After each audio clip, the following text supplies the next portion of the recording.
everyone, we're back. Today we're going to talk about the anti-hormonal drug. So it's one of the last stage of the treatment that we have to go through. So maybe Pika, you want to start first on your experience with? Sure. Okay. So after you get through the surgery, the chemotherapy, the radiation, the last bastion of treatment is the anti-hormonal drugs.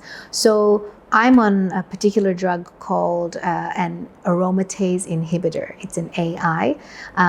What happens is that because of chemotherapy, you are in chemopause, and then after you end your treatment, your periods don't usually come back. Wendy and I were both premenopausal when we were diagnosed I was in my early 40s and she was in her late 30s. So as premenopausal women, what they've done for me specifically is close my ovaries down by doing an ovarian suppression injection. And so I take that injection every 3 months. You can also do it every month. It basically overwhelms your pituitary gland and puts your ovaries to sleep so they can't be the little estrogen factories. And both of our tumors were estrogen fed, so that was important for us. So when you go into menopause, another part of your body, the adrenal glands, also produce a bit of estrogen. So the medication that we take right now, because my ovaries are asleep, I take this medication to stop even my adrenal glands from producing any more estrogen.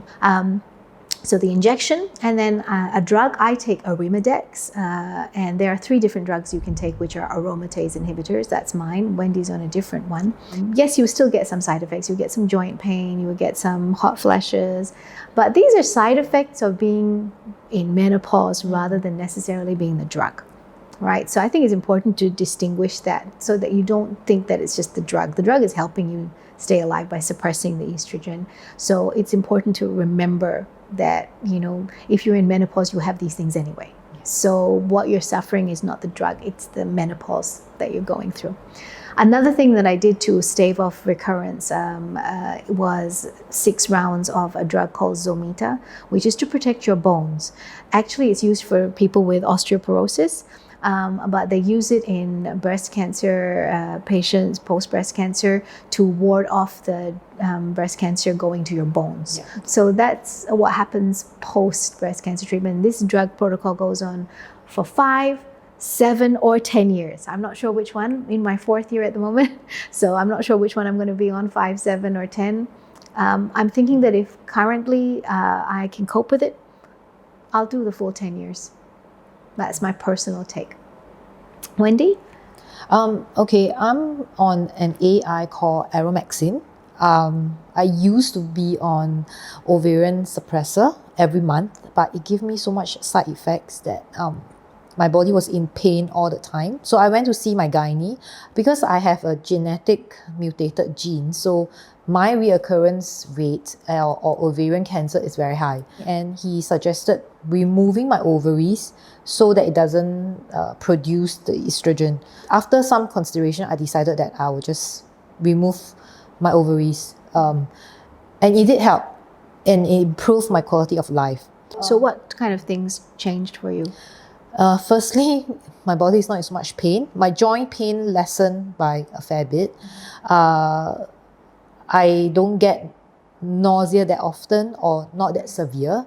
So you had an oophorectomy? Yes, and it helped me. But of course, the side effect that comes with my AI, like insomnia and stuff, it gets a bit better at times, and sometimes it just flare up and I have no sleep for like a month or so, and I'll start to go very erratical and go a bit cranky.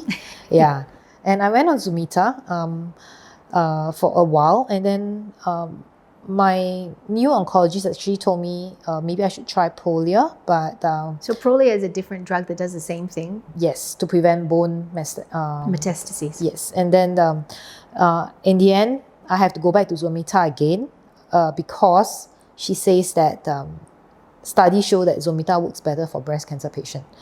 So when I went back to Zometa, some of the side effects, like my insomnia, started to creep back. Yeah, and then it became worse, for a while.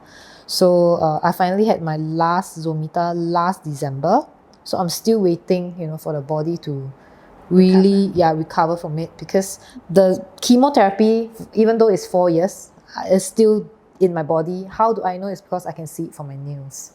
It's discolored and it's grayish. Right. Not only on my fingernails, it's also on my toenails. So basically, after your major treatments end, breast cancer is the gift that keeps on giving. So you have a lot of steps to take to keep yourself cancer-free if possible. I mean, we're all just trying. Recurrence is not in any of our hands. We're just doing the best we can with the tools that we know and have to prevent recurrence. So if you have any questions about anti-hormonals, you might be on a different regime to us. There are different regimes: tamoxifen, there's Femara, there is Aromatase, and there is Aromatase. Yes. If you have any questions about any of them, we're happy to help you find out how to mitigate side effects, what else you can do to make yourself feel better on the medication, or you have any menopausal queries. We're experienced menopausers, so feel free to ask us anything down below. Just drop us an email.